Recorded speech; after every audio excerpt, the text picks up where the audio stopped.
Today we are changing the inner and outer tie rod ends on this Mazda 2.2 Skyactiv diesel.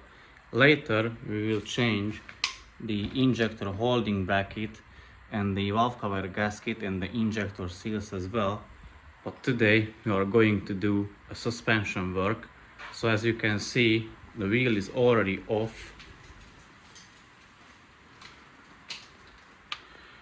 Here is the old outer tie rod end and there is the old inner tie rod end.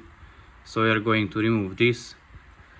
Stay tuned to see how to do it on your own. So remove this security pin, either use a screwdriver or remove it by hand. Basically just pull it.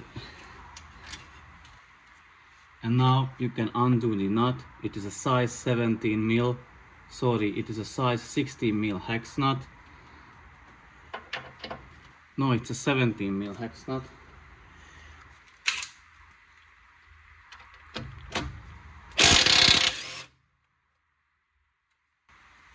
Put back the nut for a while and then we are going to hammer out the joint from the knuckle.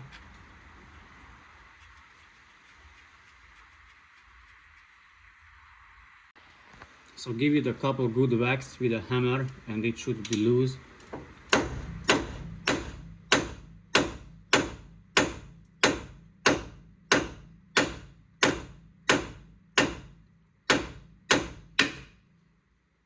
It is loose.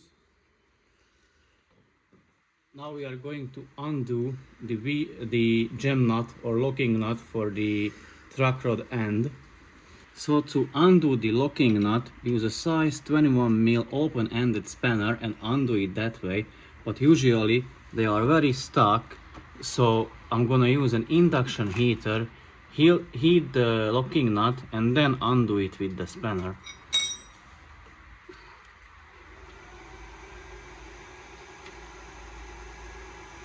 When it starts to smoke, it is a good sign so that you are getting there.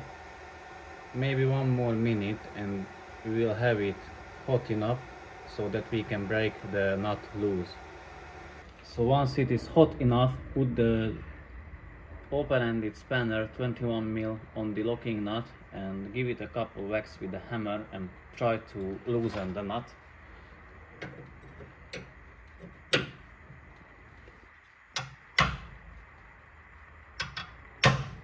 Yeah, it is loose as you can see. Now we can undo the outer track rod end. Just be careful if you do it the same way as I did, because the whole unit is very hot now.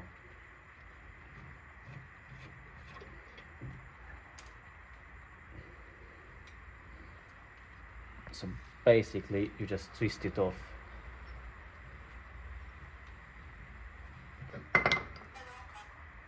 And now use a caliper tool to measure the distance between the locking nut and the end of the inner tie rod end rod, so that you can put back the new track rod end, outer one, exactly or roughly to the same place as it was before.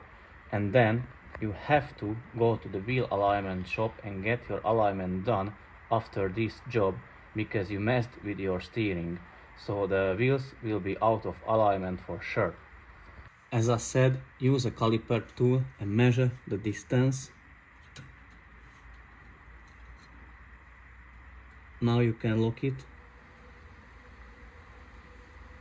And you are going to put the new one back to the same distance as you measured with the caliper tool.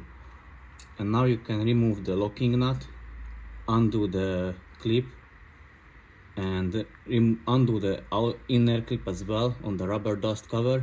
Remove the rubber dust cover and then remove the inner tie rod end. Use long nose pliers to remove the outer clip from the rubber dust cover. Squeeze its tabs together and just pull it off. Now we are going to remove the inner clip. We are going to use a long flathead screwdriver to pry it off, and then we are going to remove the rubber dust cover.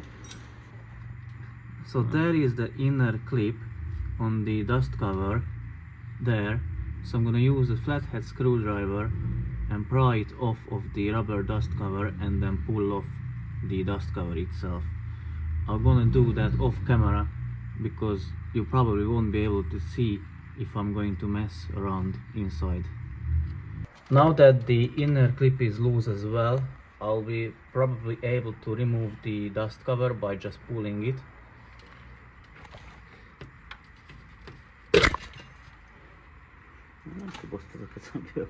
Yeah, it is off, and here was the clip, as you can see.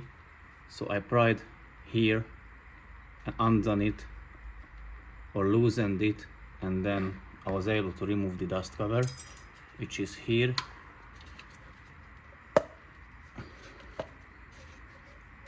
It is still perfectly fine to reuse the old one. And now I'm going to remove the inner tie rod end with a special tool. Here is a special tool. It has this adapter.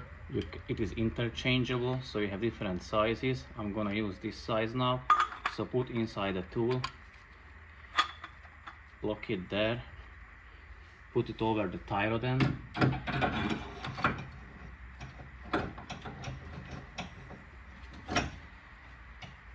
Now it grabbed on it, and I'm gonna use a ratchet with an extension.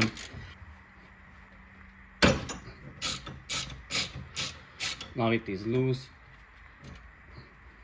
I can just twist off the inner tie rod end.